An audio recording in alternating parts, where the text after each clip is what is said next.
Magandang araw po mga kapuntos, at sa araw na ito po meron po akong tampok na video para sa inyo at sana ay magustuhan ninyo. Kaya sa mga bago pa po sa aming channel, please po don't forget to hit the subscribe button at ang notification bell para maging notified kayo sa bawat video na ilalabas ko sa channel na ito. At bilang kahilingan po ng punto por punto team at naway maintindihan po ninyo, sana po wag nyo pong i-skip yung mga ads sa aming mga video. Sa maliit na bagay na po na yan, malaking tulong po yan sa ating programa at sa ating ministry. Sana po maunawaan po ninyo. Maraming salamat po, kaya wag na po natin patagalin. Simulan na po natin.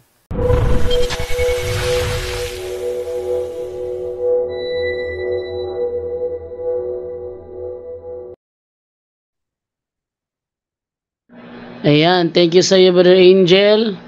Kanina pa ako tingin ng tingin sa mukha ko sa camera. Pogi pala ako. Ano na to, wala naisip. Okay, Hindi ka na ganun. nakikita sa screen ko. Okay. Wala signal. Kumontra pa. Okay, atin na ibigay kay Brother Tata Rosal para sa kanyang greetings and sa kanyang topic. Brother Tata, good evening. Yes, good evening din sa Brother Jando at sa lahat nating mga kasamahan sa Temeria Punto per Punto. Salamat sa pagkakataon. Hindi lang ko nabukas ng camera dahil yung binuksan ko ang cellphone ko hindi sa desktop. So mag-side view po ako. So sa lahat ng dyan sa Zoom, maraming salamat sa walang sawa na pagsubaybay sa ating palatuntunan ang punto por punto at saka sana nasa mabuting kalagayan po kayong lahat. And then, diretso na po ako, Brother Jando. Yes, go ahead, Brother. Okay, so maraming salamat once again. And then, itong topic na ito, at sa totoo lang, ang na-review ko kagabi, last night, is yung veneration and praying to the saints. Pero sa kanina, bago pagtapos kong nag-pray, tinignan ko ang GC sa mga BBPs. Nagtanong na si Brother Caburno kung anong topic ko. So naiba ang isip ko, nabago ang isip ko. Ano kaya yung ano na lang, yung eschatology for last things. Tuloy, dahil naman ito sa incoming nating celebration tungkol sa All Saints Day, All Souls Day. Pero yung veneration and praying to the saints, inline pa rin yun. Pero ito na lang, dahil matagal na ito na topic ko na pag may mga noon pa, yung ang kadalasan ang mag-invite yung about sa apologetic seminar, hindi pa yung system deliverance. So tagal na ito, nakalimutan ko na to. So ito na lang siguro, actually online pa rin yon sa ating coming na celebration. So ito na topic is sa totoo lang, maniwala sa hindi, ito na topic, ito ang kinatatakutan sa lahat ng tao.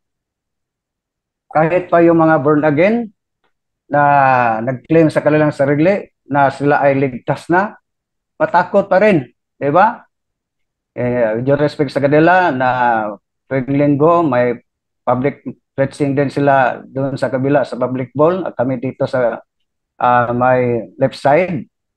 Pero matakot sila tanungin, lalo na yung safety. Ano pa kaya kung mamatay? So, bakit matakot? Halos lahat. Matakot tayo dahil ang lahat ng tao matakot mamatay. Pero real talk ito. Realidad na tayong mga tao ay mamatay. Diba? So, ito na topic, ito lang na sa buong talata ng from Old and New Testament na hindi parang secret. Hindi natin malaman kung kailan tayo mamatay at hindi natin malaman kung kailan ang final judgment. Pero kahit pa hindi mabasa sa Biblia nga kailan tayo mamatay, pero sa totoo mamatay tayong lahat. Pero pasimula mag-share screen muna ako, Brother Jando, sa daily lang. Hindi pa ako nakapa-share screen. Sandali lang ha. mag-share screen muna ako para sandali lang. Hindi naman makita. Sandali lang. Kita ba, Brother Jando? Makita na sa live? Opo, Brother Tata, nakikita na po. Okay na, makita na po. Sige. So, I said earlier na ito pong na topic ay maniwala sa hindi, ito ang kinatatakutan, yung sekreto po sa Holy Scripture na hindi nabanggit kung kailan po tayo mamatay, kailan ang katapusan ng sanlibutan. Pero realidad na tayo ay mamatay. Pero ano ba ang eschatology? Yung apat na bagay na kailangan natin mamatay, kailangan natin malaman. Eschatology, from the Greek word eschatos, meaning, eschatos, meaning, sandali na, tabunan ito. Dito na lang tayo sa cellphone dahil natabunan sa meaning last. And then, sandali lang. Last and logi, of course, kung ano yun na meaning is study. So, nag-study po tayo sa katapusan ng buhay ng tao. It's the part of theology concerned with judgment and the final destiny of the soul, humankind.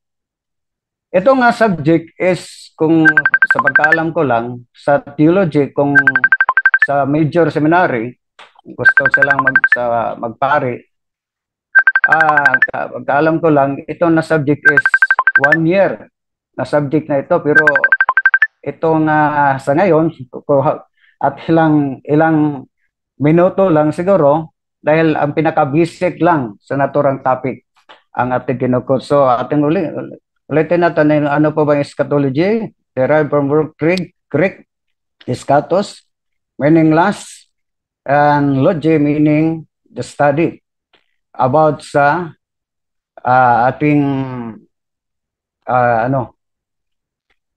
kamatayan ng tao. May destiny po tayo.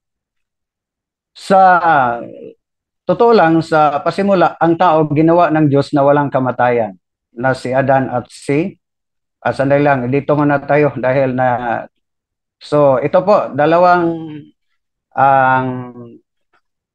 inat na natin yung Luke 16:23-24 patungkol sa taong mayaman at ni Lazaro. Yung taong mayaman namatay, nasa apoy, at si Lazaro nasa kinalagyan o kaharian ni Abraham, yung tinatawag na Limbus Patron, before na si Kristo po ay namatay sa krus.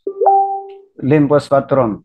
At saka yung John 5:28 hanggang 29, yun ang last judgment. Yung mga patay, babangon sa libingan at palitan ng hindi na bulok na katawan. At sa yung mabuting gawa, may mabuting magagawa, sa langit ayon sa pahayag 11:12. Ngunit yung mga masama, so sa impyerno. So sa final judgment, dalawa na lang, langit at impyerno. Pero so wala pang final judgment, sasalang tayong lahat sa particular judgment. Pero bago tayo mapunta dyan, ating balikan na sa totoo lang, pasimula ang tao ginawa, nilikha ng Diyos na walang kamatayan. Ang first parents natin nga si Adan at si Eva. So walang kamatayan. Bakit wala silang kamatayan? Na nilikha ng Diyos, perfect, holy. Dahil nasa kanila ang tinatawag na preternatural and supernatural gift. Ano po ba ang preternatural and supernatural gifts? Ayon sa The New Concise Catholic Dictionary, kung ating basahin, paano man natin matanggal ito para hindi man matanggal? Dali lang. Kung ating basahin, dito na lang tayo. In Christian theology, a supernatural gift is the gift. Dali lang kay may wala na. Dahil lang mga kapatid ha, kay natin to para mabasa natin. Dahil sa ating screen may So kung ating basahin ulit, sa definition in Christian theology, a supernatural gift is a gift of God that is conferred on man, that is above all the powers of created nature. And then an example of this is the gift of grace, which enables man to attain. Dito tayo sa malaki, hindi na makita natin. Salvation despite original sin. Kahit pa ang original sin. Sa karugtong, the state of harmony that existed between our first parents before the fall by which they participated in divine, dahil lang kay may nakasampung. Ito, divine, supernatural, and preternatural gifts enjoyed by our first parents.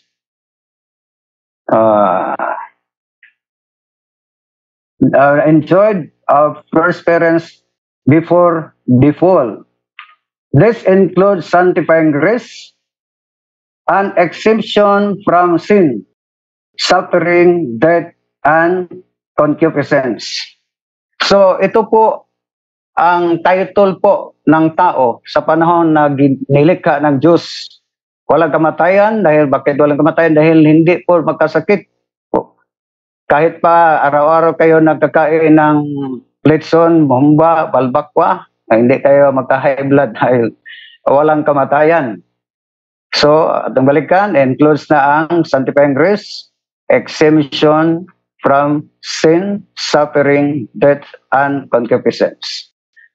Yun ang title nila. Ngunit, kung balikan natin sa ito po, Genesis 3:6, sa panahon na sila ay binigyan ng utos na pwede nila kainin ang lahat ng bungang kahoy sa lahat ng paligid, ngunit yung sa gitna ay bawal dahil ang kondisyon pagkakainin nila ay mamatay po sila. Atin na lang, di na lang natin basahin ang talata, atin lang isamari ang buong istorya sa panahon na si Adan at si Eva nagkasala. So, kung tingnan natin, ang ahas, yung si Satanas, ay yun siya ang umakyat sa punong kahoy at binigay niya kang Eva. Si Eva ang ginamit ng ahas para po linlang ang tao. So, ginamit ng ahas ang curiosity dahil alam ni Eva, dahil preternatural gift, i-built-in na nila ang lahat na sa kanila na ang infused knowledge. Hindi na sila kailangan pang mag-aral dahil kung basahin natin, sila ang nagbigay ng mga pangalan sa lahat ng mga bagay, lalo na sa lahat ng mga hayop. Alam ni Eva na ang ahas ay hindi magsalita pero ginamit ang curiosity. Yun ang dahilan, nag-conversation sila. So, sinagot si Eva sa ahas pero tumanggi. In the first place, tumanggi si Eva. Pero ano po ba ang lances o strategy ng demonyo? Ginamit ang pride. Pagkakain sila sa bungang kahoy, ay katulad po sila ng creator. So, ibig sabihin, kakain lang kayo ng bungang kahoy ay isang Diyos, maging Diyos ka na naman. So, pride. So, in short, the story, kinain ni Eva at binigyan niya sa Adan. So, kung tingnan natin ang istorya, ang Diyos mismo, hindi niya pakialaman ang free will ng tao. Diba? Dahil hindi tayo ginawa ng parang robot na remote control.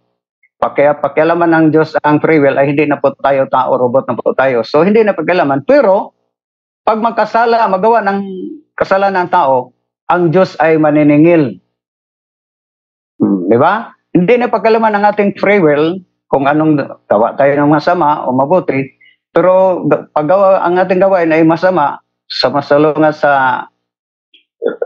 hindi na tayo sumusunod sa utos ng Diyos is maniningil siya. So, sino po ba ang unang sinisingil ng Diyos kung ating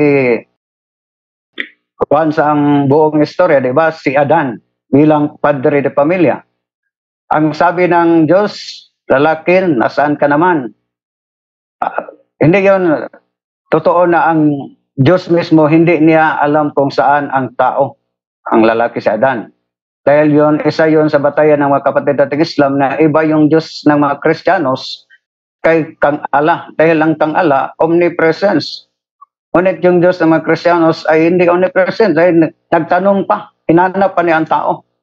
Hindi yon totoo na hindi nakita ng Diyos ang tao. Ibig sabihin, sa mga theology, sa mga Bible scholar na sa panahon nagkasala siya ng Siba, totaling naputol ang relasyon sa pagitan ng Diyos at sa tao dahil sa sala.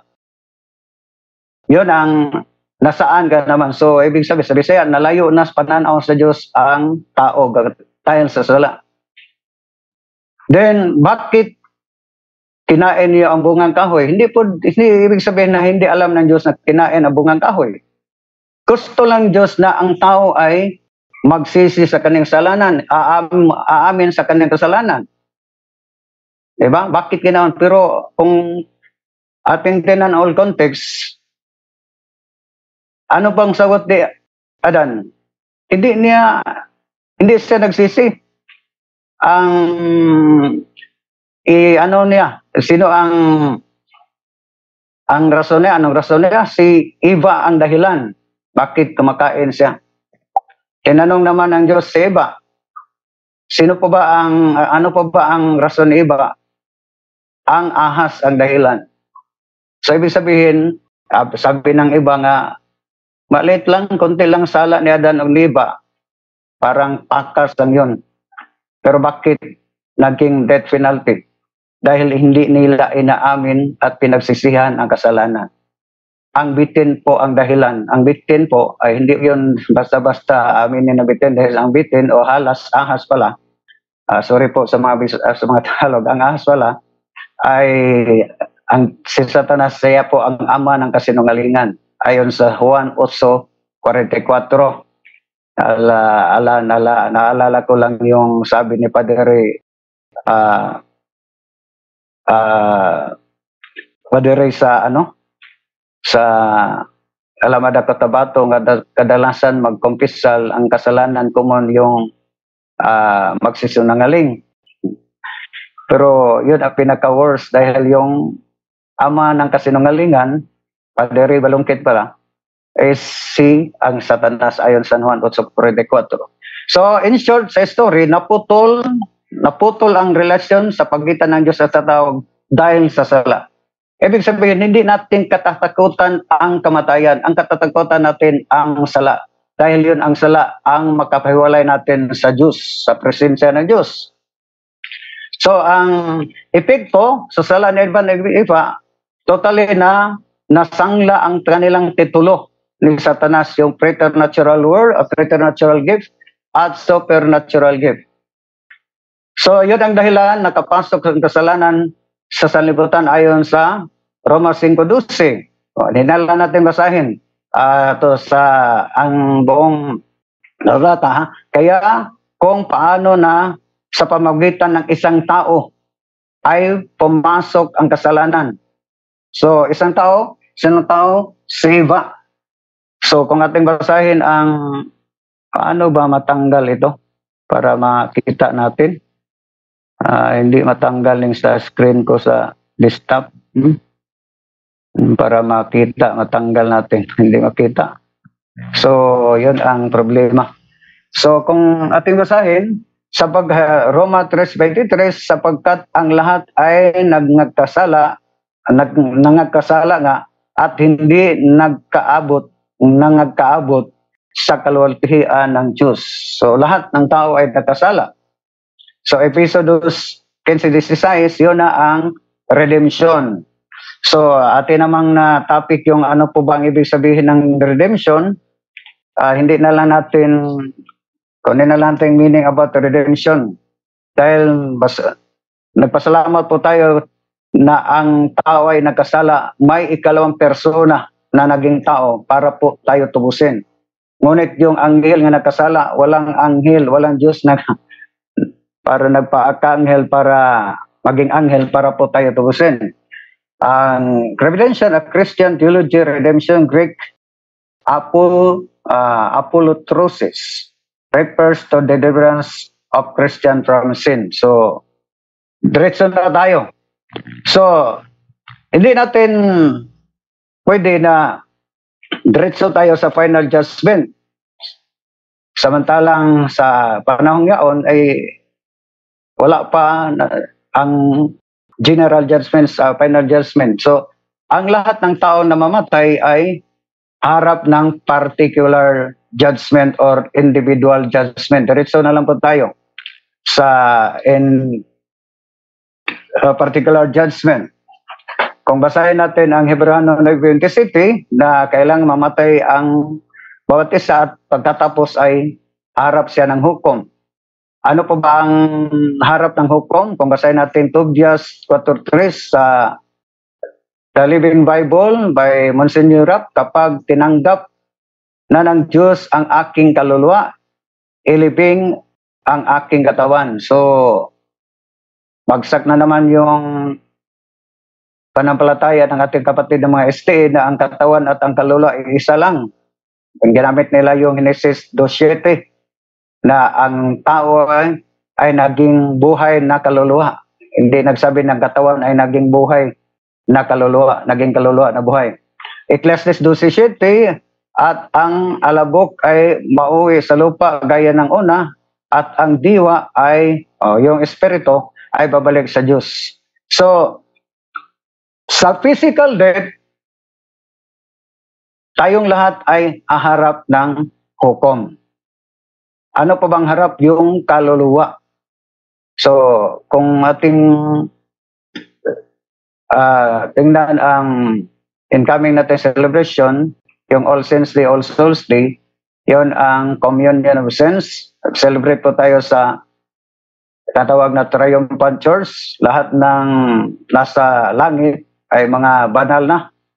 Ang lahat ng mga kaluluwa nasa purgatorio na nakapunta ng langit ay mga kabilang nasa Triumphant Church. So hindi to, ang nagtanong yung iba ay nagpersonal nagtanong sa akin na from 1521 hanggang ngayon 2023, bakit si St. Lorenzo Ruiz lang ang naging santo at si San Pedro Calungsod? Sagot ko sa kanila na ang naproklamar lang, na-canonize ng simbahan, sila lang dalawa, pero hindi ibig sabihin na sila lang dalawang naging santong mga Pinoy from 1521 hanggang ngayon 2023, dahil yung mga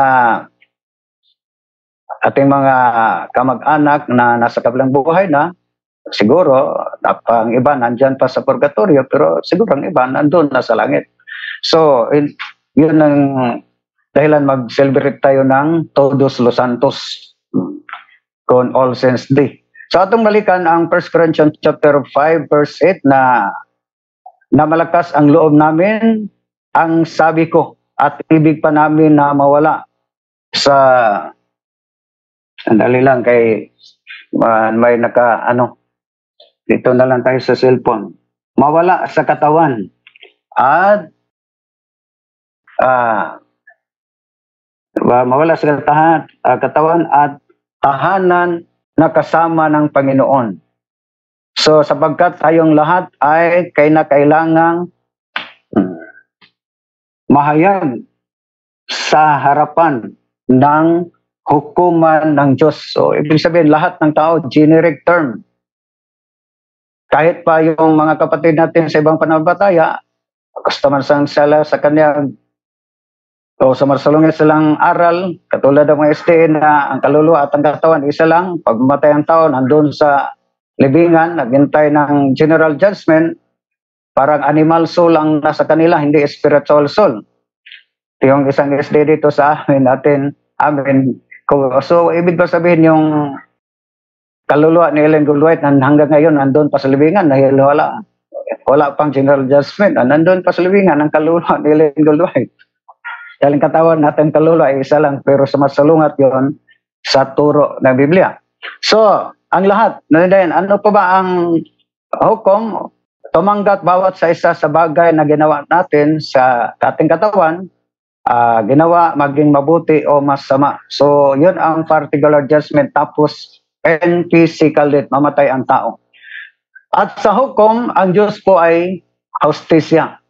Ayon sa Awit 7:11, God is the most righteous judge. So, hustisya man ang tao maghukom, yun ang dahilan na may official tayo o dogma na doktrina about purgatory. Dahil yung langit, dahil dalawa ang klase ng kasalanan ayon sa 1 John chapter 5 verse 16 ayon sa NRSV, if you see your brother or sister committing what is not a mortal sin, you will ask and God will give life to such a one of those whose sin is not mortal. There is sin that is mortal. And do not see that you should pray about that. So, dalawang klaseng kasalanan. May kasalanan nga pwede pa natin ipanalangin ipagdasal, ngunit may kasalanan nga hindi na kailangan natin ipagdasal dahil yung nakakommit ng mortal sin sa panahon na siya po ay buhay pa, hindi niya pinagsisihan. Yun ito umiiral ang doktrina natin ng purgatorio bago yung final judgment. Dahil kung tingnan natin sa langit, ay walang makapapasok sa langit na may kunting kasalanan. Kahit gaano kaliit ng kasalanan, ay hindi yun papasa sa langit ayon sa pahayag 21:27. Hindi na lang natin basahin. Yung iba natin mga kapatid na born again, sabi nila, ligtas na po sila. So, tanongin natin sa ligtas na po kayo, brother, para langit na po kayo, para langit na po kami. So, ibig sabihin, wala na po yung kasalanan, wala na pinagawing kasalanan. Ayon sa pahayag 21:27 na walang makapapasok sa kaharian ng langit na may kunting kasalanan. Ibig ba sabihin ngayon, wala na kayong kasalanan, wala na. Pero sa unang Juan 1:8, ang taong magkiklaim sa kanyang sarili na walang kasalanan ay isang sinungaling. So, sa langit, ang requirements po ng langit ay kailangan banal para makapunta tayo sa langit. So, yun ang sabi ni San Pedro, 1 Peter chapter 1 verse 16, sapagkat nasusulat, kayo'y mga pagkabanal, sapagkat ako'y banal. Kung basahin natin pahayag 11:12 hanggang 12, at pagkatapos ng 3 araw at kalahati, ang hininga ng buhay na mula sa Diyos ay pumasok sa kanila at sila'y nangagsitindig at dinatnan ng malaking takot ang mga nakakita sa kanila at marami at narinig nila ang isang malakas na tinig na nagsasabi sa kanila, umakyat kayo rito.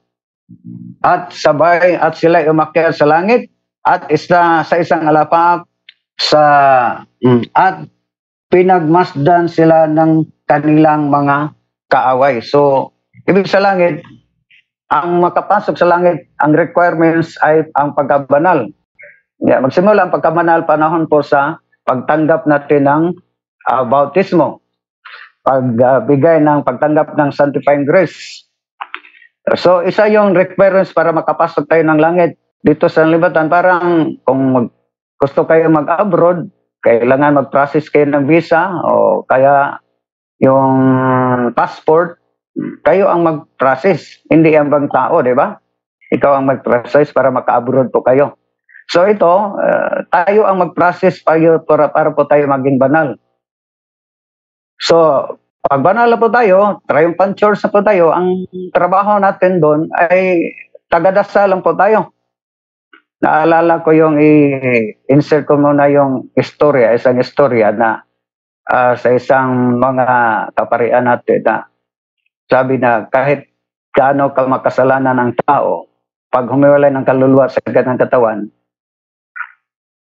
ang hanapin niya ang Diyos mismo. So, may istorya na ang isang tao na mamatay at yung kaluluwa niya ay gustong papunta ng langit, pero pag dating ng boundary may rotunda, may nagharang sa kanya at nagtanong sa kanya na saan ka ba pupunta? Kapunta ako ng langit. So, huwag mo na. May SOP po tayo dito bago kayo pumasok sa langit. 24 hours. At saka sa impyerno, kaya nga po, punta kayo ng impyerno for 24 hours. Pagkatapos, yun ka na magdesisyon. Istorya lang ito, ha? Hindi yan totoo. Storytelling lang po tayo. So, in short, saan ba ang gusto mo? Langit. Gusto niya langit. Isang click lang, langit na. Pagdating na sa langit, ang lahat ng mga santo, mga anghel ay nagro-rosaryo. 24/7 nagdasal. Yung mabasa natin sa Pahayag 5:8. Yun ang trabaho o gawa ng mga santo. Tagadasal para sa atin mga militant church. Tagadasal. Sabi niya, ang boring talaga. Akala ko happy yung dito sa langit. Parang boring talaga. Parang palaging nagdadasal. So, ilalang minuto, so pabalik siya sa rotunda yung boundary sa crossing. Tapos, try po ako sa impyerno. So, isang click, nakapunta na siya na impyerno. Pagdating na sa impyerno, ang lamig. At lahat na, may nagdisko, inuman, lahat ng mga gawain dito sa sanlibutan, yun ang nakita na sa impyerno. O, sabi niya, may mga pari pa, may mga obispo pa, may mga safety pa, katikista, at pang mga nandun sa impyerno. Happy talaga. Walang problema. So, tapos ng 24 hours, balik na siya sa rotunda. Tapos, tinanong siya, saan bang gusto mo? Sa impyerno na lang po ako. Isang click, pagdating niya, nandun na tumatawa na, ni-welcome, nakatatak ng pangalan niya, nag-welcome na sa impyerno. Pero apoy na. Sa sandali lang. Bakit kanina nakapunta ko dito, walang apoy? Ang lamig talaga. Ang alegre talaga. Bakit ngayon apoy? Sinagot siya, tapos na po ang promo. Promo lang po yon.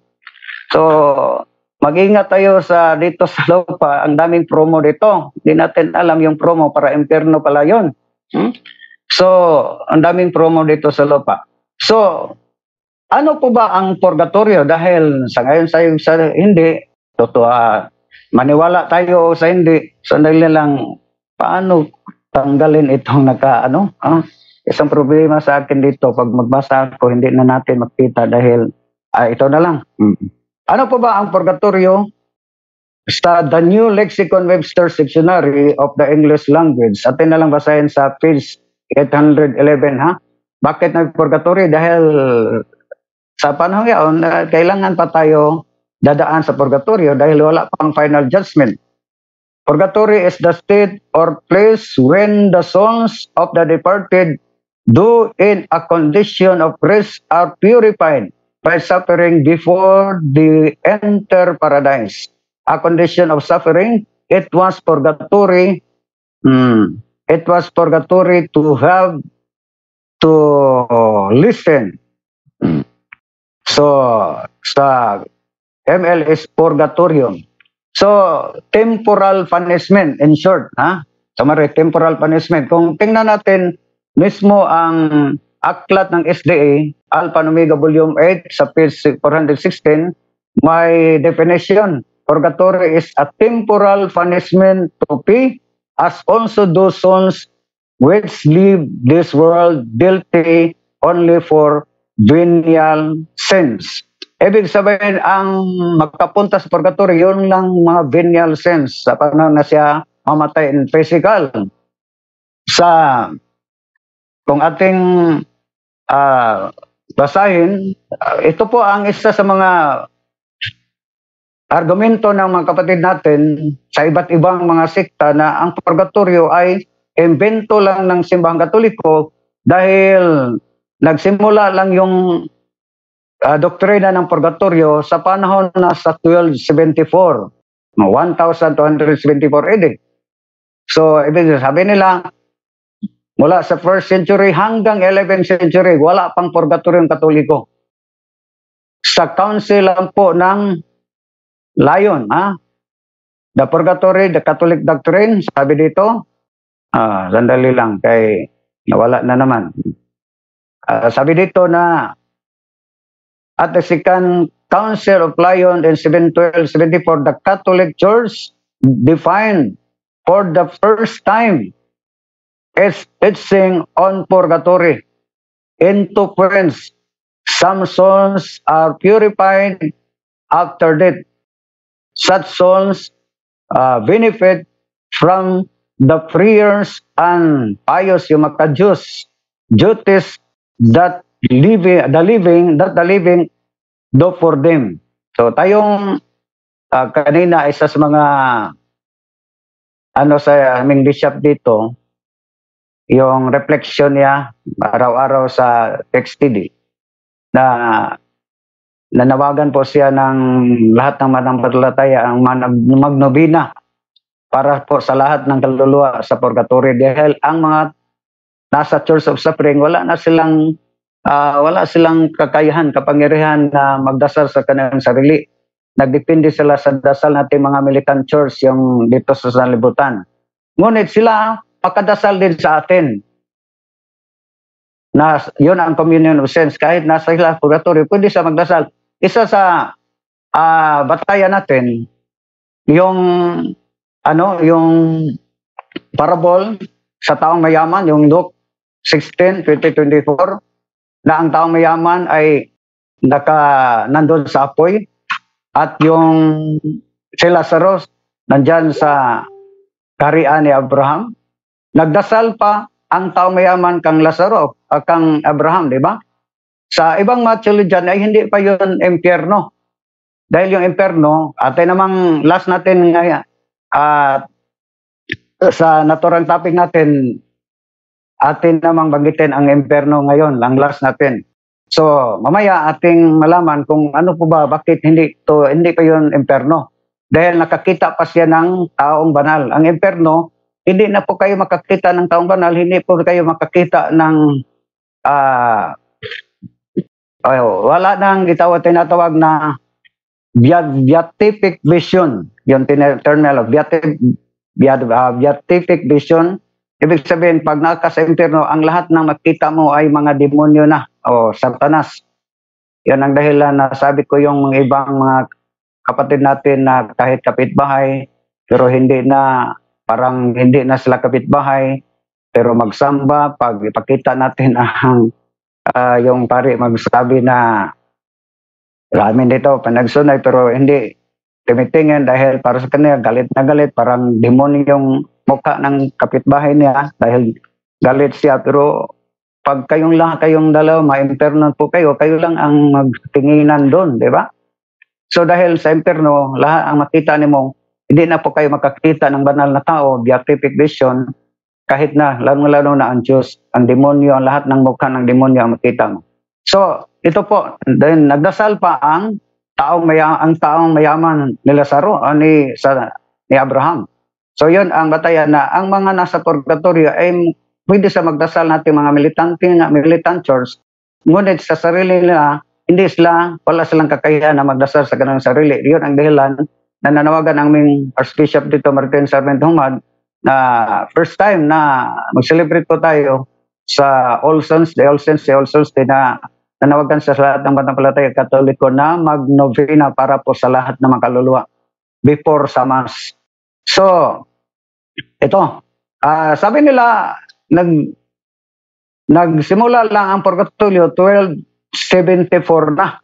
So, before 1274, wala pang purgatorio. Pero kung tingnan natin, biblical, purgatorio.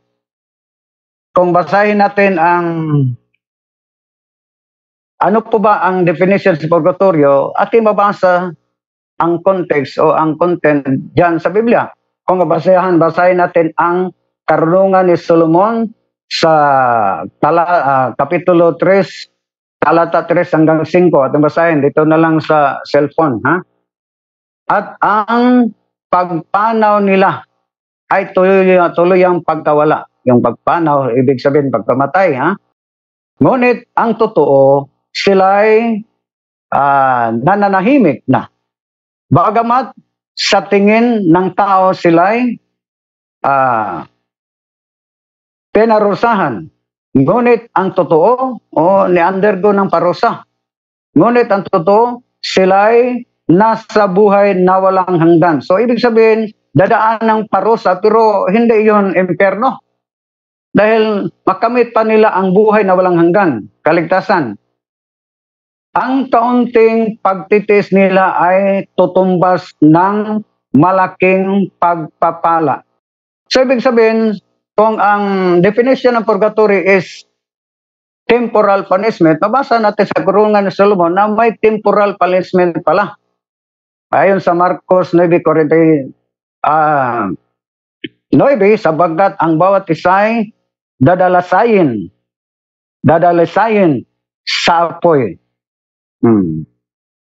At ang bawat handog sa Diyos ay lalagyan ng asin. So, ang magdadalisay ay apoy pa rin. Sabi ng isang theologian, nakalimutan ko lang yung church father, na sabi niya, 1 minute in purgatory, equivalent 100 years dito sa sanlibutan. So, you just imagine, dahil hindi na sila bound sa space and time. At saka sa 1 Corinthians chapter 3 verse 15, kung ating basahin ang naturang talata, mga kapatid, sandali lang kay mawala. Kung ang gawa ng sinuman ay masunog, ay malulugi siya. Sorry po, brag. Nasa cellphone po ako nagbasa. Maliit. May sa aking desktop, hindi mabasa natin lahat. Ay malulugi siya. Ngunit siya ay kaniyang sarili ay maliligtas. Ganon may tulad sa pamamagitan ng apoy. So, kahit pa idadaan kayo sa apoy, pero may kaligtasan, yun ang temporal punishment. Sa Latin na Vulgata Biblia, kang Monsignor Yap, sa footnote, yung first 1 Corinthians chapter 3 verse 15, ay tumutukoy yun sa purgatorio. Naalala ko lang yung kadebate kong isang SDA, na pastor ng SDA, na sabi niya, gamitin mo ang Bibliang Katoliko, itong Latin Vulgate ka Monsignor Yap, bakit hindi mo gamitin? Hindi niya nalaman yung 1 Corinthians chapter 3 verse 15 na ang footnote pala is purgatory. So, yun. So, kung tingnan natin ang 1 Peter chapter 3, 18 to 19, kung ating basahin mga kapatid, sapagkat si Kristo na walang kasalanan ay namatay ng minsan para sa inyo na mga makasalanan upang iharap kayo sa Diyos. Upang iharap kayo sa Diyos, siya ay pinatay sa laman at muling binuhay sa Espiritu. Sa kalagayang ito, nagpunta siya at nangaral sa mga espiritong nakabilanggo. At yung side note sa La Sagrada Biblia, ito po ang ating mabasa. A los tales predico mucho tiempo el Espíritu de Cristo por boca de Noé, especialmente los 120 años que dura la fabricación del arca, el Padre se entiende y por espíritus las almas y por cárcel el purgatorio. So, yung argumento ng mga kapatid natin na ang purgatorio ay nagsimula na-define ng simbahan 1274 AD sa Council for Lion. Totoo naman yun, na-define ng simbahan, pero hindi ibig sabihin na sa Biblia wala pang aral ng purgatorio. Wala pa nag-exist ang purgatorio. Dahil kahit pa sa lumang tipan, sa ancient times, before Christ, nag-exist na po yung tinatawag na bilangguan para po sa mga espiritu o kaluluwa na pinuntahan ng ating Panginoon Sus at nangangaral. So, kung para sa kanila, hindi ito purgatorio. Dalawa lang, langit at imperno. Ang langit ay hindi na kailangan pang punta ng ating Panginoon Sus para mangaral, para maligtas. Ang imperno, lalong-lalo na imperno dahil eternal dimension yon. Araw-gabi ay wala nang kaligtasan yon. Di ba? Eternal dimension. So ito po ang dinefine ng simbahan na purgatorio, isang lugar, isang bilangguan. At ang binanggit na nakabilanggong mga kaluluwa, yung panahon pa sa lunok ni Noe. Ibig sabihin sa Old Testament pa, panahon pa sa Genesis, yung lunok ni Noe. Ang mga kaluluwa, yung katawan nila ay namatay, nalumos sa tubig, ngunit ang kanilang kaluluwa ay nakabilanggo at pinuntahan ng ating Panginoon. So, nag-exist na ang purgatorio before Christ pa, pero na-define ng simbahan bilang authority. Nagbinigyan ng authority ng ang ating Panginoon. Walang ang karapatan mag-define, yun ang simbahan. Pero problema, malaking problema ito sa mga hindi maniniwala ng purgatorio. Kung tanungin natin sila, kung hindi ito purgatorio, ano ito? Isang lugar man ito eh. So, kung basahin natin Mateo 5:26, may isang bilangguan, bilangguan po tayo, pero hanggang nasa loob tayo, kailangan mabayaran natin ang ating kasalanan. So, 1 Peter 1:9, actually hindi po tayo particular sa mabasa, ha? Dahil ang Simbahan Katoliko nangaral na wala pang Biblia, pero dahil po kay maghanap sila kung saan po ba mamasa, ating basahin na naman. Novum Testamentum sa 1 Peter 1:9, qui enim non Christos ton caicos est et manit tentans oblivionem accipiens purgationis veterum zorum delectorum. So, sa Latin, tinatawag na purgationis, mabasa pa rin sa Biblia. So, hindi totoo na ang purgatorio ay hindi mabasa sa Biblia. At dito tayo sa CCC, who die in God's grace and friendship but still and perfect purified, CCC 1030, it notes that this final purification of the elect is entirely different from the punishment of the damned. So hindi ang yung purgatorio, hindi iyon imperno. Ayon sa CCC 1031. So dito tayo sa general judgment, dahil yung eschatology for last things, sa final judgment na yon, langit na lang at imperno. Pero sa ngayon, wala pang final judgment dahil dadaan tayo sa purgatory.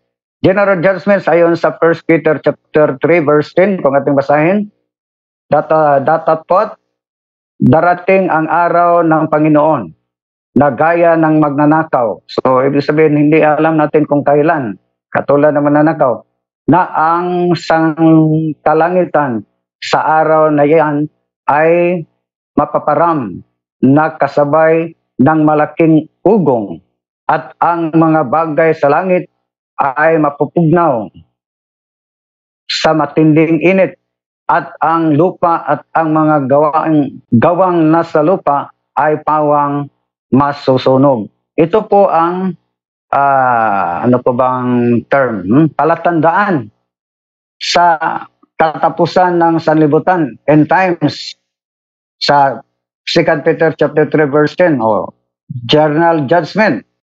Kung basahin natin ang Mateo 25:33, dalawa na lang, ang tupa at ang kambing. Kung basahin, at ilalagay niya ang mga tupa sa kanyang kanan, dapat sa kaliwa ang mga kambing. Dalawa na lang.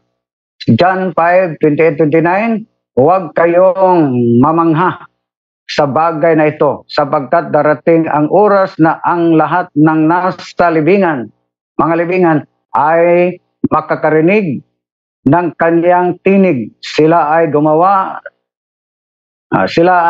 na gumawa ng mabuti ay lalabas mula sa libingan patungo sa buhay. Ang mga gumawa ng masama ay lalabas mula sa libingan patungo sa kahatulan.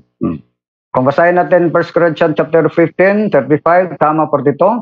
Subalit may magtatanong, paano bubuhayin muli ang mga patay? Ano ang magiging uri ng katawan nila? Ganyan din sa muling pagkabuhay ng mga patay. Ang inilibing ay mabubulok, ngunit hindi mabubulok kailanman ang muling binuhay. Sa Kama 54, kung ating basahin, kapag ang nabubulok ay napalitan na ng di nabubulok, at ang may kamatayan ng walang kamatayan, palitan ng walang kamatayan, dali lang. Matutupad na ang sinasabi sa kasulatan, nalupig na ang kamatayan, lubos na ang tagumpay. So ito po ang mangyari panahon na sa general judgment. At sa yung mga masama, sangayon tayo sa hindi, punta tayo sa imperno. Dahil real ang imperno. Ayon sa 2 Peter chapter 2 verse 4, nung nakasulat, sapagkat kung ang Diyos ay hindi nagpatawad sa mga anghel, ang mga anghel na kasala, hindi niya pinatawad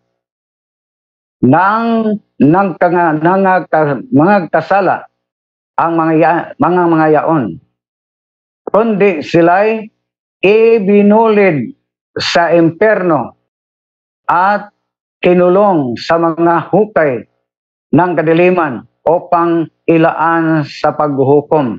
So, imperno. And then, atin na lang unang basa ng pahayag 12:9 before ang pahayag 2010. At hinagis ang malaking dragon, ang matandang ahas, ang tinatawag na Diablo at Satanas, ang dumadaya sa buong sanlibutan. Siya ay inahagis sa lupa at ang kanyang mga anghel at inahagis na kasama niya. So mag-ingat po tayo dahil si Satanas may sariling anghel na dumadaya. At saka payag 20 kung ating basahin, at ang Diablo na dumadaya sa kanila ay ibinulid sa kadagat-dagatang apoy at asupre na kinaroonan din na naman ng hayop at ng bulaang propeta, at sila'y pahihirapan araw at gabi magpakailanman. So atensyon, yung mga sekta na mga propeta, pero sabi dito, mga bulaang propeta, sila po ang katuparan sa Mateo 24:11 na sa uling panahon lilitaw ang mga balaang propeta. Sino ba yon? Kayo na lang ang desisyon dyan kung sino yon. Yung palang mga bulaang propeta ay kasama ng Diablo na itinapon sa apoy o sa imperno. Dito tayo sa Catechism, may Catholic faith, kung ating basahin ang may Catechism, paragraph 52, page 164 to 65, heal. Those are punished in hell who die in mortal sin. Ang mortal sin, para imperno yon. They are deprived of the vision of God and suffered dreadful torments, especially that of fire for all eternity. Ang karugtong, they felt despair, remorse, envy, and hopelessness. Because they know. Did you know, mga kapatid? That they can never obtain the one thing needed for happiness. They can never see God. Ano? Pag nandyan na po kayo sa impyerno, hindi na po kayo makakita, never see sa Diyos. Yung gitawag beatific vision. So, yun ang pinakadelikado sa impyerno. So, real na may impyerno. So, kung gusto po tayong makapunta ng langit, ay hindi na po tayo matakot na mamatay. Dahil matakot tayong mamatay ay hindi kayo makapunta ng langit dahil kailangan po tayo mamatay kung nasa mabuting gawain po tayo para makapunta tayo sa langit. Sa Revelation 14:11, the smoke of their torment ascends up forever and ever, and we have no rest day nor night. Ibig sabihin, ang 24/7 nasa apoy po kayo, araw at gabi. So, thank you na naman. So, yun lang siguro mga kapatid. Ulitin ko, basic lang ito dahil kung sa seminary pa tayo, nung na major seminar theology, pagkaalam ko is 1 year po ito na subject, pero ang pinaka-importante lang, basic lang, ang ating sinishare ngayong gabi. So, ating ulitin, real po na ang tao mamatay. Pero sad to say, ito pa ay kinatatakutan ng lahat. Dahil po, hindi pa ready. So, bakit hindi pinahayag sa Biblia na kailan po pa tayo mamatay? Kailan po ba yung final judgment o end times para po tayo always ready sa lahat ng panahon. So, yun lang mga kapatid. Maraming salamat. Sana nakabigay tayo ng konting kaalaman, especially po sa ating mga kapatid na kapwa-Katoliko sa patungkol sa four last things o eschatology. Maraming salamat, Brother Jando. Back to you.